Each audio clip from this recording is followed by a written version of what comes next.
যা দেখেছি, যা বুঝেছি, যা করেছি। মেজর ডালিম রচিত আত্মজীবনীমূলক একটি বই, 14 অধ্যায়, মিত্রবাহিনীর নজিরবিহীন লুটপাট ও আওয়ামী দুঃশাসন, পূর্ববর্তী অধ্যায়ের পর। এই সময়ে রক্ষী বাহিনীর নির্যাতন ক্রমান্বয়ে বাড়তে থাকে। জনতার সাথে রক্ষী বাহিনীর সংঘর্ষ বাধে বিভিন্ন স্থানে। শহরবাসীরা ওইসব হামলার বিচার বিভাগীয় তদন্ত দাবি করেন। 8ই জুন মাইজদিতে জনতার সাথে রক্ষী বাহিনীর সংঘর্ষ ঘটে।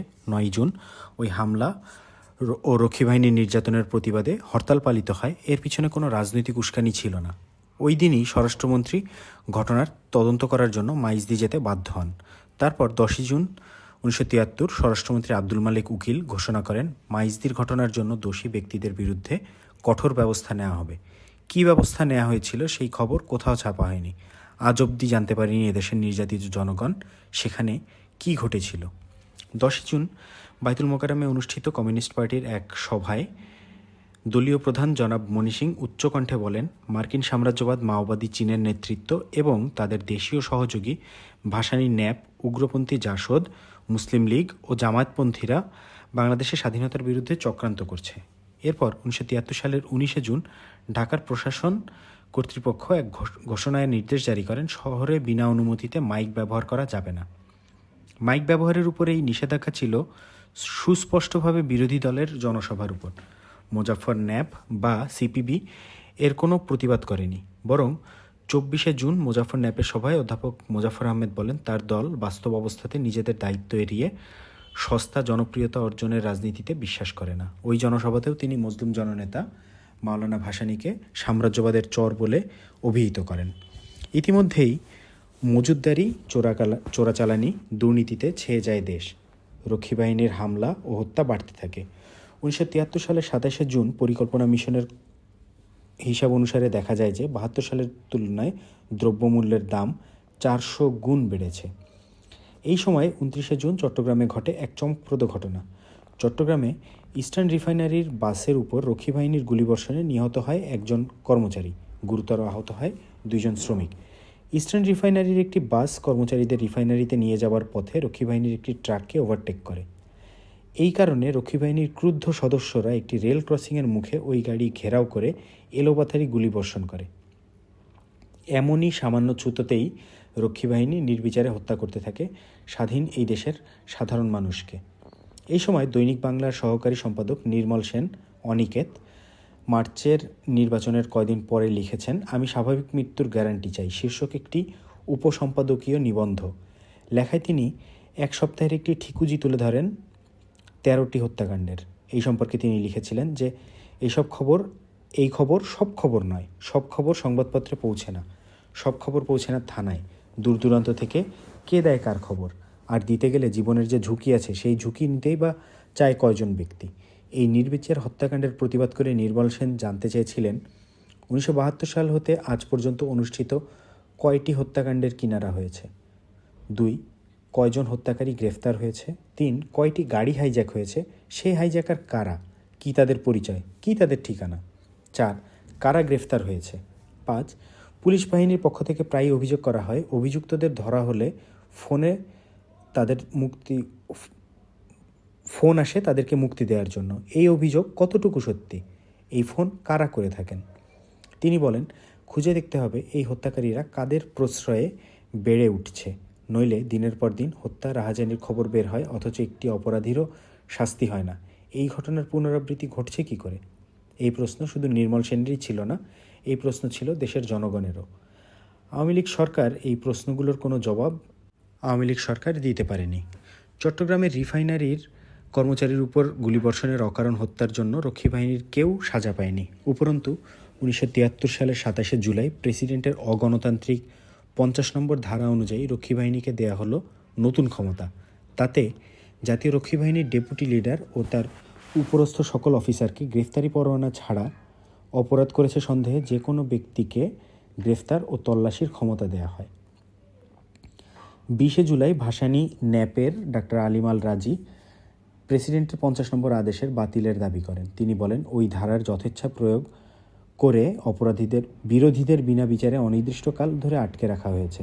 15ই আগস্ট বাংলাদেশের ফেডারেল সাংবাদিক ইউনিয়নের সভাপতি ওই ধারার প্রতিবাদ করেন। এমনকি 1973 সালের 18 অক্টোবর সংসদে আওয়ামী লীগের টিকিটে নির্বাচিত ইত্তেফাক সম্পাদক মণ্ডলীর সভাপতি ব্যারিস্টার মইনুল হোসেনও প্রেসিডেন্টের 50 নম্বর অধ্যাদেশের প্রতিবাদ করে সংবাদপত্রে এক বিবৃতি দেন। বিবৃতিতে তিনি বলেন, এই আইনে গ্রেফতারের বিধান আছে কিন্তু জামিনের বিধান নাই, ফলে আইনে শাসনের প্রতি মানুষের বিদ্বেষই প্রধান হয়ে উঠছে, আর এর ফলে অনেকেই দুষ্কৃতিকারী হচ্ছে। দেশে 50 নম্বর অধ্যাদেশের যথেচ্ছা ব্যবহার করা হচ্ছে বলে তিনিও অভিযোগ করেন। তিনিও 50 নম্বর অধ্যাদেশের সংশোধনী দাবি করেন। কিন্তু সবচেয়ে বিস্ময়কর ব্যাপার হচ্ছে, এত বড় একটা অগণতান্ত্রিক কালাকানুনের বিরুদ্ধে বাংলাদেশ কমিউনিস্ট পার্টি ও মোজাফফর ন্যাপ একটি শব্দও উচ্চারণ করেনি। এরপর 1973 সালের 29 আগস্ট দ্রব্যমূল্য বৃদ্ধির প্রতিবাদে, অন্ন বস্ত্রের দাবিতে, কালাকানুন রোধ ও নির্যাতন নিপীড়নের বিরুদ্ধে মাওলানা আব্দুল হামিদ খান ভাসানী দেশব্যাপী হরতালের ডাক দেন। তার কদিন আগে থেকেই আব্দুল রাজ্জাক তোফায়েল আহমেদ বিবৃতি দিয়ে জনসাধারণের প্রতি এই জনবিরোধী হরতাল প্রতিহত করার আহ্বান জানান। ত্রিদলীয় ঐক্যজোটের সভায় হরতালের বিরুদ্ধে কঠোর মনোভাব গ্রহণ করা হয়। পঙ্কজ ভট্টাচার্য বলেন, জাসদ ও ভাসানী ন্যাপ বাংলাদেশের মার্কিন পদানত করতে চায়, কিন্তু সরকারি পক্ষের সব চেষ্টার ফলেও হরতাল পুরোপুরি সফল হয়। হরতালের ওই দিন ঐক্যজোটের লোকেরা সশস্ত্র হামলার মাধ্যমে হরতালকে বানচাল করার প্রয়াস চালায়। তার বিবরণ পরদিন কিছু কিছু কাগজে ছাপা হয়। এভাবে গণতন্ত্রকে বিকলাঙ্গ করার ব্যবস্থা চূড়ান্ত করা হয়। 1973 সালের 15 সেপ্টেম্বর সংসদের শীতকালীন অধিবেশন শুরু হয়। 20 সেপ্টেম্বর অধিবেশনে সংসদকে নির্যাতনমূলক আটক আইন প্রণয়নের ক্ষমতা দেওয়া হয়। প্রেসিডেন্টকে জরুরি অবস্থা ঘোষণার ক্ষমতাও প্রদান করা হয়। সংসদের সকল বিরোধী ও নির্দলীয় সদস্য এই সময় ওয়াকআউট করেন। দেশের প্রতিটি রাজনৈতিক দল যখন দাবি করছে প্রেসিডেন্টের 50 নম্বর ধারায় বহু লোককে গ্রেফতার করা হচ্ছে, আওয়ামী লীগ সদস্যরাও যখন এই কথার সত্যতা স্বীকার করেছিলেন, সেই সময় 4 অক্টোবর সংসদে দেশের সার্বিক আইন শৃঙ্খলার পরিস্থিতি ব্যাখ্যা করতে গিয়ে তৎকালীন স্বরাষ্ট্রমন্ত্রী জনাব আব্দুল মালেক উকিল বলেন যে রাজনৈতিক কারণে কাউকে আটক করা হয়নি। এইদিকে 29 সেপ্টেম্বর জনাব উকিল ঘোষণা করেন, থানায় থানায় দুর্বৃত্তের তালিকা তৈরি করা হচ্ছে, সারা দেশ থেকে দুষ্কৃতিকারীদের উৎখাত করা হবে। তার কয়দিন পর 11 অক্টোবর বিরোধী দলগুলো অভিযোগ করে থানায় থানায় রক্ষী বাহিনী বিরোধী দলীয় রাজনৈতিক কর্মীদের হয়রানি করছে। এরপর 14 অক্টোবর ত্রিদলীয় ঐক্যজোটের মনি, মোজাফফর এবং আওয়ামী লীগের ঘোষণাপত্র প্রকাশিত হয়। তাতে বলা হয়, রাষ্ট্রীয় 4 মূলনীতির ভিত্তিতে দেশ গঠন, দেশের সংহতি ও স্বাধীনতা রক্ষা, দুষ্কৃতিকারী, চোরাকারবারি, মুনাফাখোর, মজুদদার, সাম্রাজ্যবাদদের দোসর, স্বাধীনতার শত্রুদের উৎখাত করার ক্ষেত্রে এই 3টি দল ঐক্যবদ্ধভাবে সংগ্রাম করে যাবে। জোটের কেন্দ্রীয় কমিটিতে আওয়ামী লীগের সদস্য থাকবে 11 জন, ন্যাপ মোজাফফরের 5 জন এবং ময়মনসিংহের কমিউনিস্ট পার্টির 3 জন। 15 অক্টোবর ন্যাপের মোজাফফর আহমেদ ঢাকায় ভারতীয় হাইকমিশনার মিস্টার সুবিমল দত্তের সাথে দেখা করে ভারত বাংলাদেশ সম্পর্ককে জোরদার করার বিষয়ে আলোচনা করেন। 21 অক্টোবর ঐক্যজোটের কেন্দ্রীয় কমিটি গঠিত হয়। তাতে আওয়ামী লীগের জনাব জিলুর রহমান আহ্বায়ক হন। মোজাফফর আহমেদ ও মনি সিং থাকেন ওই কমিটিতে। ইতিমধ্যে 18 অক্টোবর জাতীয় লীগের জনাব আতাউর রহমান অভিযোগ করেন যে দুষ্কৃতিকারী আখ্যা দিয়ে বিরোধী দলীয় কর্মীদের উপর পুলিশ ও রক্ষী বাহিনীর নির্যাতন চলছে, সরকার অস্ত্র দিচ্ছে, এটা উদ্বেগজনক, এই পদক্ষেপ দেশকে ধ্বংসের মুখে ঠেলে দিবে। জাতীয় সমাজতান্ত্রিক দল 21 অক্টোবর অভিযোগ করে যে রক্ষী বাহিনী তাদের রাজবাড়ী জেলা শাখার সম্পাদককে গ্রেফতার করে পিটিয়ে অজ্ঞান করে রেখেছে। 24 অক্টোবর তারা অভিযোগ করেন যে বাগমারার জাসদ নেতাকে রক্ষী বাহিনী খুন করেছে। একই অভিযোগ করে আওয়ামী লীগের নেতৃত্বে গঠিত ঐক্যজোটের মোজাফফর ন্যাপ 16 অক্টোবর পাবনার ছাত্র ইউনিয়ন নেতাকে রক্ষী বাহিনী গ্রেফতারের তীব্র নিন্দা করে জেলা ন্যাপ কমিটি একটি বিবৃতি দেয়। 2 নভেম্বর মোজাফফর ন্যাপের সম্পাদক পঙ্কজ ভট্টাচার্য অভিযোগ করেন যে তার কর্মীদের উপর রক্ষী বাহিনীর হামলা, হত্যা ও নির্যাতন চলছে। তিনি বলেন, 1 নভেম্বর সুনামগঞ্জ মহকুমার ন্যাপ প্রধান বঙ্কু দাসকে রক্ষী বাহিনী নির্মমভাবে হত্যা করেছে। পীরগাছার ন্যাপ কর্মীদের নির্বিচারে মারধর করা হয়েছে। 30 অক্টোবর নাটোরে ন্যাপ কর্মীকে রক্ষী বাহিনী অপহরণ করেছে। সেই সঙ্গে পঙ্কজ ভট্টাচার্য অনুনয় করেন যে এদের উপর হামলা হলে সমাজতন্ত্রের শত্রুদের শক্তি বৃদ্ধি পাবে। 1973 সালের 25শে অক্টোবর তৎকালীন স্বরাষ্ট্রমন্ত্রী জনাব মালেক উকিল জানান, গ্রামরক্ষী দল গঠনের নির্দেশ দেওয়া হয়েছে। প্রত্যেক সদস্যকে একটি করে শটগান দেওয়া হবে। কাজের মেয়াদ শেষ হলে এসব অস্ত্র থানায় জমা নেওয়া হবে। তিনি আরও পরিষ্কার করে বলেন, এই ব্যাপারে মহকুমা হাকিমের অনুমোদন সাপেক্ষে স্থানীয় প্রভাবশালী নেতৃস্থানীয় ব্যক্তি এবং এমপির সাথে আলোচনা করে গ্রামরক্ষী গঠনের জন্য ওসির প্রতি নির্দেশ দেওয়া হয়েছে। এরপর 29শে নভেম্বর সরকারের অস্ত্র সংক্রান্ত এক ঘোষণায় বলা হয়, রাষ্ট্রপতি, প্রধানমন্ত্রী, সুপ্রিম কোর্টের প্রধান বিচারপতি, প্রধান নির্বাচন কমিশনার, মন্ত্রীগণ, উপমন্ত্রী, প্রতিমন্ত্রী এবং সংসদ সদস্যরা লাইসেন্স ছাড়াই নিষিদ্ধ অর্থাৎ প্রহিবিটেড বোরের অস্ত্র নিজেদের কাছে রাখতে পারবেন। এর বৈধতার প্রশ্ন ছাড়াও এই সিদ্ধান্ত থেকে একটি বিষয় অত্যন্ত পরিষ্কার হয়ে ওঠে যে দেশের আইন শৃঙ্খলা পরিস্থিতি কতটা অবনতি ঘটেছিল। 12ই নভেম্বর নজিরবিহীনভাবে বাংলাদেশের কমিউনিস্ট পার্টির কংগ্রেস উদ্বোধন করেন প্রধানমন্ত্রী শেখ মুজিব স্বয়ং। সেখানে মনি সিং বলেন, ঐক্যজোটের ঘোষণায় যাদের শত্রু হিসেবে চিহ্নিত করা হয়েছে, ভাসানী, ন্যাপ ও জাসদ সহ, আমরা যদি ঐক্যবদ্ধভাবে তাদের বিরুদ্ধে সংগ্রামে সফলতা লাভ করতে পারি, তাহলে দেশে বিপ্লবের বিরাট অগ্রগতি হবে। এটি আমাদের ঐতিহাসিক কর্তব্য। 7ই ডিসেম্বর ত্রিদলীয় ঐক্যজোট ঘোষণা করে সমাজতন্ত্রের পথ বাধামুক্ত করা হবে। সরকারের নীতিসমূহ বাস্তবায়ন প্রতিটি দেশপ্রেমিকের কর্তব্য। ইতিমধ্যে সার্বিক আইন শৃঙ্খলা পরিস্থিতির আরও অবনতি ঘটে। সরকারি প্রশাসকদের বিরুদ্ধে দুর্নীতির অভিযোগ আসে। অবাধ লুটপাটের বিরুদ্ধে প্রতিবাদ মুখর হয়ে ওঠে জনগণ। আকাশচুম্বী দ্রব্যমূল্য মানুষের ক্রয় ক্ষমতার সীমা ছাড়িয়ে যায়। 4 মাসে সরকার 63 কোটি টাকা ছাড়ে বাজারে। আইন শৃঙ্খলা পরিস্থিতি সম্পূর্ণভাবে সরকারের নিয়ন্ত্রণের বাইরে চলে যায়। এই অবস্থায় 1973 সালের 15ই ডিসেম্বর ঘটে ব্যাংক ডাকাতির প্রচেষ্টায় এক চমকপ্রদ ঘটনা। দুষ্কৃতিকারীদের সাথে গুলি বিনিময়ের পর পুলিশ 6 জন দুষ্কৃতিকারীকে গ্রেফতার করে। তাদের মধ্যে একজন ছিলেন প্রধানমন্ত্রীর জ্যেষ্ঠ পুত্র শেখ কামাল। পরে অবশ্য পুলিশ জানায়, দুষ্কৃতিকারীদের তাড়া করার সময় এরা আকস্মিকভাবে গুলিবিদ্ধ হন। 12ই ডিসেম্বরের মধ্যে সরকার রেল, পাটকল, বিদ্যুৎ, বিআরটিসি, স্বাস্থ্য দপ্তর, নৌপরিবহন সংস্থা প্রভৃতি স্থানে শ্রমিকদের ধর্মঘট নিষিদ্ধ করে দেয়। এই সময় পাটগুদামে প্রায় আগুন লাগা প্রতিদিনের খবরে রূপ নেয়। কোটি কোটি টাকার পাট পুড়িয়ে দেওয়া হয়। আওয়ামী লীগ এমপি শ্রমিক লীগের সভাপতি জনাব আব্দুল মান্নান বলেন, রাষ্ট্রায়ত্ত খাতকে ব্যর্থ করে দেওয়ার জন্য মালিকেরা পাট পোড়াচ্ছে। এই অবস্থায় 24শে ডিসেম্বর 1973 প্রেসিডেন্ট আবু সাইদ চৌধুরীকে বিদায় নিতে হয়। তিনি প্রচলিত নিয়মকানুন ভেঙে স্পিকারের কাছে পদত্যাগপত্র না দিয়ে প্রধানমন্ত্রীর কাছে তার পদত্যাগপত্র পেশ করেন। পদত্যাগপত্রে প্রেসিডেন্ট প্রধানমন্ত্রীকে লেখেন, আপনার সাথে আলোচনার পর এবং জরুরি জাতীয় স্বার্থে আমি গণপ্রজাতন্ত্রী বাংলাদেশ সরকারের রাষ্ট্রপতি পদ থেকে পদত্যাগ করছি। তারপর স্পিকার মোহাম্মদুল্লাহ প্রেসিডেন্টের দায়িত্বভার গ্রহণ করেন। 1973-এর শেষ দিকে স্বরাষ্ট্রমন্ত্রী ঢাকার কমলাপুরের এক জনসভায় বলেন, দেশের আইন শৃঙ্খলা রক্ষার্থে প্রয়োজন বোধে আওয়ামী স্বেচ্ছাসেবক বাহিনীর হাতে অস্ত্র দেওয়া হবে। কত অস্ত্র এইসব বাহিনীর হাতে দেওয়া হয়েছিল সেটার আজ অবধি দেশবাসী 30,000-এরও বেশি দেশপ্রেমিকের প্রাণের বিনিময়েও জানতে পারেনি। বাকশালের প্রাথমিক পর্ব 1973 সালের মধ্যেই সম্পন্ন হয়। 1974 সালে শুরু হয় এর ব্যাপক প্রস্তুতি পর্ব। 1974 সালের 13ই জানুয়ারি জাসদ ঘোষণা করে যে 20শে জানুয়ারি পল্টনে তারা জনসভা করবে। উক্ত জনসভা ভণ্ডুল করতে আওয়ামী লীগও একই দিনে পল্টনে জনসভা ডাকে। এই নিয়ে প্রচণ্ড উত্তেজনার সৃষ্টি হয়। ঢাকার অতিরিক্ত জেলা ম্যাজিস্ট্রেট এক নির্দেশে 14ই জানুয়ারি থেকে শহরে 144 ধারা জারি করেন। পরে তা অনির্দিষ্টকালের জন্য বাড়িয়ে দেওয়া হয়। 20শে জানুয়ারি রাজশাহীতেও 144 ধারা জারি করা হয়।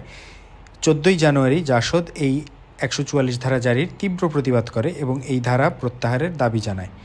16ই জানুয়ারি জাসদের ঢাকা নগর শাখার সহ সম্পাদক অপহৃত হন। 18ই জানুয়ারি জাসদ 144 ধারা ভঙ্গ করে মিছিল বের করে। পুলিশ কাঁদুনা গ্যাস ছোড়ে লাঠিচার্জ করে এবং বহু কর্মীকে গ্রেফতার করে। জাসদের ডাকে 20শে জানুয়ারি 1974-এ সারা দেশে ধর্মঘট পালিত হয়। ওই দিন বিকেলে তারা এক বিরাট জঙ্গি মশাল মিছিল রাজধানীর রাজপথে বের করে। সকাল থেকেই বিপুল সংখ্যক রক্ষী বাহিনী মোতায়েন করা হয়। তারা মিছিলের উপর বর্বরোচিত হামলা চালায়। পরদিন এক সরকারি প্রেস বিজ্ঞপ্তিতে ঘোষণা করা হয় মিছিলকালে কোনো অপ্রীতিকর ঘটনা ঘটেনি, কিন্তু ওই প্রেস নোটের পাশে দৈনিক ইত্তেফাকে সচিত্র খবর পরিবেশন করে যে 50-এরও বেশি লোক আহত হয়েছে এবং 2 জনের অবস্থা গুরুতর। চিত্রে দেখা যায় আওয়ামী লীগ সরকারের রক্ষী বাহিনী বাইতুল মোকাররমের ভিতরে গিয়ে আশ্রয় গ্রহণকারীদের উপরে হামলা চালাচ্ছে। জাসদ দাবি করে ওই দিন তাদের 1000-এরও বেশি কর্মীকে গ্রেফতার করা হয়েছে। 2রা ফেব্রুয়ারি জাসদের সহসভাপতি অজ্ঞাতনামা ব্যক্তির গুলিতে নিহত হন। এই সময় 1974 সালের 15ই জানুয়ারি জাতীয় সংসদের অধিবেশন বসে। সংসদের স্পিকার হন জনাব আব্দুল মালেক উকিল। এই অধিবেশনেই মোহাম্মদুল্লাহকে রাষ্ট্রপতি হিসেবে নির্বাচিত করা হয়। 28শে জানুয়ারি আব্দুল মালেকের স্পিকারিত্বের সময় প্রথম যে আইনটি তিনি কণ্ঠভোটে পাশ করেন তা ছিল রক্ষী বাহিনী আইন। বিলটি ছিল চরমভাবে গণবিরোধী এবং এতে রক্ষী বাহিনীর অফিসারদের বিনা ওয়ারেন্টে গ্রেফতার, তল্লাশি ও আটক করার ক্ষমতা দান করা হয়। বিরোধী দলের সদস্যরা এর প্রতিবাদে ওয়াকআউট করেন। বিলটি উত্থাপন করেন তৎকালীন তথ্য প্রতিমন্ত্রী জনাব তাহের উদ্দিন ঠাকুর। বিরোধী দলের সংসদের ওয়াকআউটের তীব্র নিন্দা ও সমালোচনা করেছিলেন তিনি। 1973 সালের প্রারম্ভ থেকেই গ্রামে গ্রামে চলে রক্ষী বাহিনীর বর্বর, নিষ্ঠুর ও পৈশাচিক অভিযান। মুজিব আমলের স্বৈরাচার ও বিরোধী নির্যাতনের একটি দলিল আত্মগোপনকারী কমিউনিস্ট নেতা শান্তি সেনের স্ত্রী শ্রীমতী অরুণা সেনের বিবৃতি। অরুণা সেন, রানী সিংহ ও হনুফা বেগমকে ফরিদপুর জেলার মাদারীপুর মহকুমার রামভদ্রপুর গ্রাম থেকে রক্ষী বাহিনী ধরে নিয়ে যায়, কিন্তু সরকার তাদের বিরুদ্ধে কোনো মামলা দায়ের করেনি। তাদেরকে কোনো আদালতেও হাজির করা হয়নি। ঢাকার বিভিন্ন পত্রপত্রিকায় এই নিয়ে অনেক লেখালেখি করা হয় এবং পরে সুপ্রিম কোর্টে তাদের পক্ষে রিট আবেদন করার পর কোর্টের নির্দেশে তাদেরকে আদালতে হাজির করা হয়। মামলা শুনানির সময় সরকার তাদের বিরুদ্ধে কোনো প্রমাণযোগ্য অভিযোগ আনতে অক্ষম হওয়ায় সুপ্রিম কোর্ট অবিলম্বে তাদের 3 জনকেই বিনা শর্তে মুক্তিদানের নির্দেশ দেন। অরুণা সেন ও অন্যান্যদের পক্ষে এই মামলা পরিচালনা করেছিলেন ব্যারিস্টার মওদুদ আহমদ ও ব্যারিস্টার জমিরুদ্দিন সরকার। মুক্তি পাবার পর আওয়ামী লীগ সরকারের অন্যায় নির্যাতনের স্বরূপ প্রকাশের জন্য শ্রীমতী অরুণা সেনের সংবাদপত্রে একটি বিবৃতি দেন। তিনি বলেন, গত 17ই আশ্বিন রক্ষী বাহিনীর লোকেরা আমাদের গ্রামের উপর হামলা করেন। ওই দিন ছিল দুর্গাপূজার 2য় দিন। খুব ভোরে আমাকে গ্রেফতার করে, গ্রামের অনেক যুবককে ধরে বেদম মারপিট করে। লক্ষণ নামের একটি কলেজের ছাত্র ও আমাকে ধরে তারা নড়িয়া রক্ষী বাহিনী ক্যাম্পে নিয়ে যায়। সেখানে আমাকে জিজ্ঞাসা করে আমার স্বামী শান্তি সেন ও পুত্র চঞ্চল সেন কোথায়। বলে তারা রাষ্ট্রদ্রোহী, তাদেরকে ধরিয়ে দিন। আরও জিজ্ঞাসাবাদের পর সন্ধ্যার দিকে তারা আমাকে ছেড়ে দেয়। লক্ষণকে সেদিন রেখে পরদিন ছেড়ে দেয়। সে যখন বাড়ি ফেরে দেখি বেদম মারের ফলে সে গুরুতর রূপে আহত ও অসুস্থ হয়ে পড়েছে। 4-5 দিন পর আবার তারা আমাদের গ্রামের উপর হামলা চালায়, অনেক বাড়ি তল্লাশি করে, অনেককে মারধর করে। কৃষ্ণ ও ফজলু নামে 2 জন যুবককে তারা মারতে মারতে নিয়ে যায়। আজও তারা বাড়ি ফিরে আসেনি। তাদের আত্মীয়রা ক্যাম্পে গিয়ে তাদের খোঁজ করলে বলে দেওয়া হয় তারা সেখানে নেই। তাদেরকে খুন করে গুম করে ফেলা হয়েছে বলেই মনে হয়। এরপর থেকেই মাঝে মাঝেই তারা গ্রামে এসে যুবক ছেলেদের খোঁজ করত। গত 3রা ফেব্রুয়ারি 1974 রাতে রক্ষী বাহিনী এসে সম্পূর্ণ গ্রামটিকে ঘিরে ফেলে। ভোরে আমাকে ধরে নদীর ধারে নিয়ে গেল। সেখানে দেখলাম গ্রামের উপস্থিত প্রায় অধিকাংশ সক্ষমদেহী পুরুষ এবং বালকদের পর্যন্ত এনে হাজির করা হয়েছে। আওয়ামী লীগের থানা সম্পাদক হোসেন খাঁ সব কিছুর তদারকি করছে। আমার সামনে রক্ষী বাহিনীর উপস্থিত সকলকে বেদম মারপিট শুরু করে। শুনলাম এদেরকে ধরতে গিয়ে বাড়ির ছেলে মেয়েদেরকেও তারা মারধর করে এবং অনেক ক্ষেত্রে অশালীন আচরণ করেছে। এরপর আমাকে রক্ষী বাহিনীর কমান্ডার হুকুম করলো পানিতে নেমে দাঁড়াতে। সেখানে নাকি আমাকে গুলি করা হবে। আমি নিজেই পানির দিকে নেমে গেলাম। ওরা রাইফেল উঁচিয়ে তাক করলো গুলি করবে বলে, কিন্তু পরস্পর কী সব বলাবলি করে রাইফেল নামিয়ে নিল। আমি কাদা পানিতে দাঁড়িয়েই থাকলাম। কমান্ডার গ্রেফতার করা সবাইকে হিন্দু মুসলমান 2 কাতারে ভাগ করে দাঁড়া করালো। মুসলমানদের উদ্দেশ্যে বক্তৃতা দিয়ে বলল, মালাউনরা আমাদের দুশ্মন, তাদের ক্ষমা করা হবে না। তোমরা মুসলমানরা মালাউনদের সাথে থেকো না, তোমাদের এবারের মতো মাফ করে দেওয়া হলো। এই বলে কলিমুদ্দিন ও মোস্তফা নামের 2 জন মুসলমান যুবককে রেখে বাকি সবাইকে একটা একটা করে বেতের বাড়ি দিয়ে বলল, ছুটে পালাও। তারা ছুটে পালিয়ে গেল। আমার পাক বাহিনীর কথা মনে পড়ল। তারাও বিক্ষুব্ধ জনতাকে বিভক্ত করত এমনিভাবে সাম্প্রদায়িকতার আশ্রয় নিয়ে মুক্তিযুদ্ধের সময় বা তারও আগে। পার্থক্য, তারা শুধু ধর্মের নামে সাম্প্রদায়িকতার আশ্রয় নিত, আর এই ধর্মনিরপেক্ষতার ধ্বজাধারীরা ভণ্ডামির আশ্রয় নিচ্ছে। আমাকে ছেড়ে দিয়ে ওরা কলিমুদ্দিন ও মোস্তফা সহ 20 জন হিন্দু যুবককে নিয়ে রক্ষী বাহিনীর ক্যাম্পের দিকে রওনা হলো। 3 জন ছাড়া এরা সবাই পেশায় জেলে। মাছ ধরে কোনো রকমে তারা জীবিকা নির্বাহ করে। তাদের আত্মীয় স্বজনরা সব আকুল হয়ে কান্নাকাটি করতে থাকলো। সে এক হৃদয় বিদারক দৃশ্য। সন্ধ্যার সময় কলিমুদ্দিন, মোস্তফা, গোবিন্দ নাগ ও হরিপদ ঘোষ ছাড়া বাকি সবাই গ্রামে ফিরে এলো। আমি গেলাম তাদের দেখতে। দেখলাম তারা সবাই চলতে অক্ষম, সর্বাঙ্গ ফুলে গেছে তাদের, বেত ও বন্দুকের দাগ শরীর কেটে বসে গেছে, চোখ মুখ ফোলা, হাত পায়ের গিরাতে রক্ত জমে গেছে। তাদের কাছে শুনলাম সারাদিন দফায় দফায় তাদেরকে চাবুক মেরেছে, গলা ও পায়ের সঙ্গে দড়ি বেঁধে পানিতে বারবার ছুঁড়ে ফেলে ডুবিয়েছে। পিঠের নিচে ও বুকের উপরে পা দিয়ে দুই দিক থেকে দুইজন লোক তাদের উপর উঠে দাঁড়িয়েছে, মই দিয়ে ডলেছে। এদের অনেককেই আত্মীয়রা বয়ে এনেছে। এদের অবস্থা দেখে মনটা খুবই খারাপ হয়ে গেল। ভাবলাম, যারা দিনরাত পরিশ্রম করে একবেলা পেট পুরে খেতে পায় না, অনাহার দুঃখ দারিদ্র্যের জ্বালায় আজ অর্ধমৃত, তাদের মরার উপর খাড়ার ঘা অবসান হবে কবে? যেই শাসকরা মানুষের সামান্য প্রয়োজন ভাত কাপড়ের ব্যবস্থা করতে পারছে না, চুরি ডাকাতি রাহাজানি শোষণ নির্যাতন বন্ধ করতে পারছে না, তারা কোন অধিকারে আজ নিঃস্ব মানুষের উপর চালাচ্ছে এই বর্বর নির্যাতন? অবশেষে চরম নির্যাতন আমার উপরও নেমে এলো। 6 ফেব্রুয়ারি রাতে ভোর না হতেই রক্ষীবাহিনী ঘুম থেকে আমাকে তুলল। আমাকে বাড়ির বাইরে নিয়ে এলে দেখলাম রানীও রয়েছে। আমাদেরকে নিয়ে তারা 2 মাইল দূরে ভেদরগঞ্জ রক্ষীবাহিনী ক্যাম্পের দিকে রওনা হলো। রাস্তায় তারা রানীর প্রতি নানা রকমের অশ্লীল উক্তি করেছিল। ক্যাম্পে পৌঁছে দেখলাম সেখানে কলিমুদ্দিন, মোস্তফা, গোবিন্দনাগ এবং হরিপদও রয়েছে। বুঝতে পারলাম তাদের উপর চরম দৈহিক নির্যাতন করা হয়েছে। বিশেষ করে কলিমুদ্দিন ও মোস্তফাকেই বেশি অসুস্থ দেখলাম। কলিমুদ্দিন ও মোস্তফা 2 ভাই। এদের সংসারে আর কোনো সক্ষম ব্যক্তি নেই। অপরের জমিতে চাষ করে ওরা কোনো রকমে জীবিকা নির্বাহ করে। এরা বিবাহিত ও ছোট ছোট ছেলে মেয়ের জনক। আমরা ক্যাম্পে আসতেই অনেক রক্ষীবাহিনী এসে আমাদের ঘিরে দাঁড়ালো। কেউ অশ্লীল মন্তব্য করে, কেউ চুল ধরে টানে, কেউ চড় মারে, কেউ খোঁচা দেয়, এমন সব বর্বরতা। কিছুক্ষণ পর আমাদের রোদের মধ্যে বসিয়ে রেখে তারা চলে গেল। সন্ধ্যায় আমাকে উপরে দোতলায় নিয়ে গেল। কিছুক্ষণ পরেই শুনলাম রানীর হৃদয় বিদারী চিৎকার। প্রায় 8 ঘন্টা পর আর্তনাদ স্তিমিত হয়ে থেমে গেল। নিস্তব্ধ রাতের অন্ধকার ভেদ করে ভেসে আসছিল বেতের সপাং সপাং শব্দ আর পাশবিক গর্জন। রানীকে যখন তারা এনে কামরার মধ্যে ফেললো, রাত্রি তখন কতটা জানি না। রানীর অচৈতন্য দেহ তখন বেতের গায়ে ক্ষতবিক্ষত, রক্ত ঝরছে। জ্ঞান ফিরলে পানি চাইল রানী। আমি তাকে পানি খাওয়ালাম। রানী আস্তে আস্তে কথা বলতে পারল। রাত্রি তখন ভোর হয়ে আসছে। রানীর মুখে শুনলাম উপরে ভেদরগঞ্জ ডামুড্ডার আওয়ামী লীগ সম্পাদক এবং ওই 2 স্থানের ক্যাম্প কমান্ডাররা উপস্থিত ছিল। তারা শান্তি সেন ও চঞ্চলকে ধরিয়ে দিতে বলে এবং অস্ত্র কোথায় আছে জিজ্ঞাসা করে। রানী কিছুই জানে না বলায় তাকে এমন সব অশ্লীল কথা বলে যা কোনো সভ্য মানুষের পক্ষে বলা তো দূরের থাক, কল্পনাও করা সম্ভব নয়। কিছুক্ষণ জিজ্ঞাসাবাদ ও গালিবর্ষণের পর ভেদরগঞ্জ ক্যাম্প কমান্ডার বেত নিয়ে তার উপর ঝাঁপিয়ে পড়ে ও এলোপাথারি এমন পেটাতে থাকে যে 3খানা বেত ভেঙে যায়। আবার জিজ্ঞাসা করে শান্তি ও চঞ্চল কোথায়। রানীর একই উত্তর। ক্ষিপ্ত হয়ে রানীকে তারা সিলিংয়ের সাথে ঝুলিয়ে দেয় এবং 2 কমান্ডার এবার একই সাথে চাবুক দিয়ে পেটাতে শুরু করে। মারার সময় অসহ্য যন্ত্রণায় রানী বলেছিল, আমাকে এভাবে না মেরে গুলি করে মেরে ফেলুন। জবাবে একজন বলে, সরকারের একটা গুলির দাম আছে, তোকে 7 দিন ধরে পিটিয়ে মেরে ফেলবো। এখন পর্যন্ত মারার দেখছোসটা কি? অল্প কিছুক্ষণ পরেই রানী অচেতন হয়ে পড়ে, কিন্তু তাদের চাবুক চালানো বন্ধ হয়নি। যখন জ্ঞান ফেরে রানী দেখে সে মেঝেতে পড়ে আছে। পানি চাইলে তারা তাকে পানি দেয় নাই। 8 ফেব্রুয়ারি প্রথমে আমাকে ও পরে রানীকে দোতলায় নেওয়া হয়। সেখানে উপস্থিত ছিলেন ডামুড্ডার আওয়ামী লীগ সেক্রেটারি ফজলু মিয়া ও ভেদরগঞ্জের সেক্রেটারি হোসেন খা। তারা চেয়ারে বসে আছেন। আমাকে বলল, তোমার স্বামী ও ছেলেকে ধরিয়ে দাও, অস্ত্র কোথায় আছে বলে দাও, তারা ডাকাত, অস্ত্র দিয়ে ডাকাতি করে।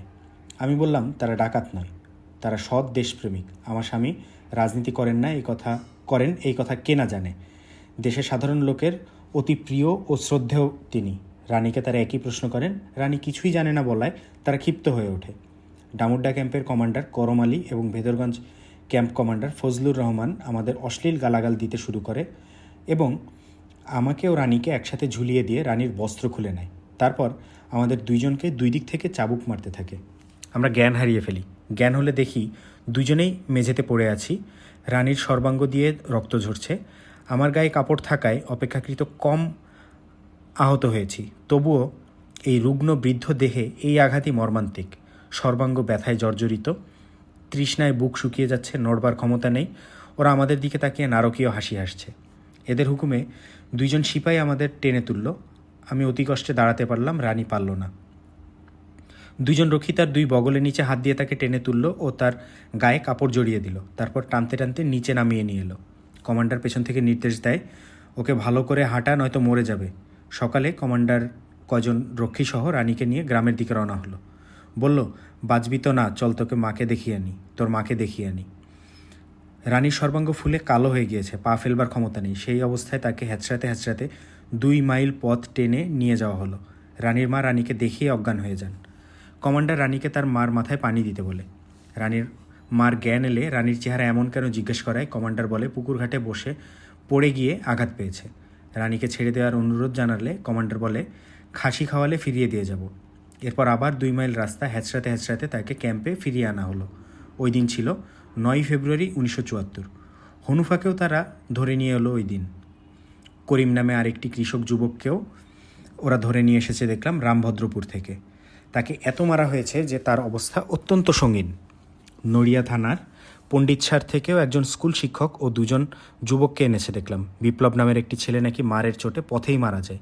রক্ষীবাহিনী সিপাহীরা বলাবলি করছিল।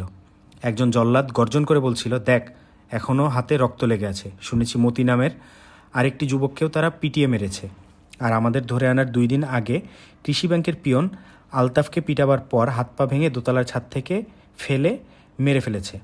9 তারিখ দুপুরের অল্প কিছুক্ষণ পরে তারা হনুফা, রানী ও আমাকে নিয়ে গেল পুকুরের ধারে। সেখানে আমাদের এক দফা বেত দিয়ে পিটিয়ে চুবানোর জন্য পানিতে নামালো। প্রথমে ওরা আমাদেরকে সাঁতরাতে বাধ্য করলো। আমরা ক্লান্ত হয়ে কিনারায় উঠতে চেষ্টা করি, ওরা আমাদের বাঁশ দিয়ে ঠেলে দূরে সরিয়ে দেয়। পরিশ্রান্ত হয়ে আমরা যখন আর সাঁতরাতে পারছিলাম না, তখন পানি থেকে তুলে আবার বেত মারতে থাকে। শেষের দিকে আমরা যখন আর সাঁতরাতে পারছিলাম না, তখন আমাদের পানিতে ডুবিয়ে দেহের উপর 2 পা দিয়ে দাঁড়িয়ে থাকতো। এইভাবে আমাদের 3 দফা পেটানো ও চুবানো হলো। কিছুক্ষণ আগেই করিম মারের চোটে মরে গেছে। আমাদের সঙ্গে আরেকটি অল্প বয়সী যুবককে চুবিয়ে অচেতন করে ফেলেছিল। তাকে ঘাটলার উপর ফেলে রাখে। আমার আঁচল দিয়ে গা মোছানোর সময় হঠাৎ ছেলেটি চোখ খুলে তাকায়। আমি চোখের জল রাখতে পারলাম না। রক্ষীরা তাকে সরিয়ে নিয়ে যায়। পরে শুনেছি ছেলেটাকে নাকি মেরে ফেলেছে। সন্ধ্যার অল্প আগে আমাদের পানি থেকে তুলে ভিজা কাপড়েই থাকতে বাধ্য করলো। দারুণ শীতে আমরা কাঁপছি। প্রচণ্ড জ্বর এসে গেছে সকলের। এমনি করেই রাতভর ছালার চটের উপর পড়ে থাকলাম।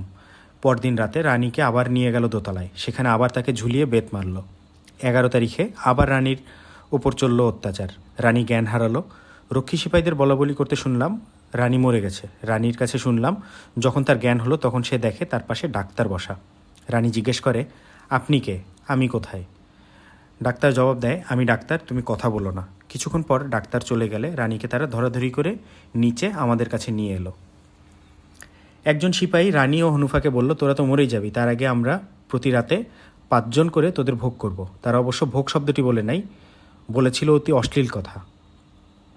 একদিন রাতে 2 জন রক্ষী সিপাহী ঘরে ঢুকে আলো নিভিয়ে দেয় এবং রানী ও হনুফার মুখ চেপে ধরে। ধস্তাধস্তি করে তারা ছুটে গিয়ে চিৎকার করে। চিৎকার শুনে ক্যাম্পের অন্য রক্ষীরা ছুটে আসে, কমান্ডাররাও আসে। ওরা তাকে সব বললে সে বলে, খবরদার এই কথা প্রকাশ করবি না, তাহলে মেরে ফেলবো। রক্ষী সিপাহীদের কারো কারো মাঝে মানবতাবোধের লক্ষণ পাচ্ছিলাম। তাদেরই একজন সিপাহীকে জিজ্ঞেস করলাম, তুমি কি লেখাপড়া করেছো? প্রশ্ন শুনে সে চমকে উঠল। বলল, বাংলাদেশে লেখাপড়া দিয়ে কি করব? আমরা জল্লাদের আবার লেখাপড়ার দরকার কি? এই বলেই সে দে ছুট, মনে হয় যেন চাবুক খেয়ে একটি ছাগল ছুটে পালালো। রক্ষী সিপাহীদের কানাঘুষায় শুনছিলাম আমাকে আর হনুফাকে অন্য কোথাও পাঠিয়ে দেবে আর রানী ও অন্যান্য পুরুষ বন্দীকে মেরে ফেলা হবে। 12 ফেব্রুয়ারি আমাকে ও হনুফাকে নিয়ে রক্ষীরা রওনা দিল। আমরা রানীকে ফেলে যেতে আপত্তি জানালাম। রানীও আমাদের সাথে যেতে খুব কান্নাকাটি করছিল। কমান্ডারের কাছে অনুনয় বিনয় করছিল। কমান্ডার তার সহকর্মীদের সাথে কী যেন আলাপ করে সেদিন আমাদের পাঠানো স্থগিত রাখল। 12 তারিখ রাতেও ওরা আবার রানীকে ঝুলিয়ে হান্টার দিয়ে পেটায়। 13 তারিখে তারা রানীকে মারেও না, কিন্তু নির্যাতনের নতুন কৌশল নেয়। দম বন্ধ করে রাখে, জোর করে চেপে ধরে রাখে নাক, চোখ, মুখ। এমনি করে জ্ঞান হারালে ওরা তাকে ছেড়ে দেয়।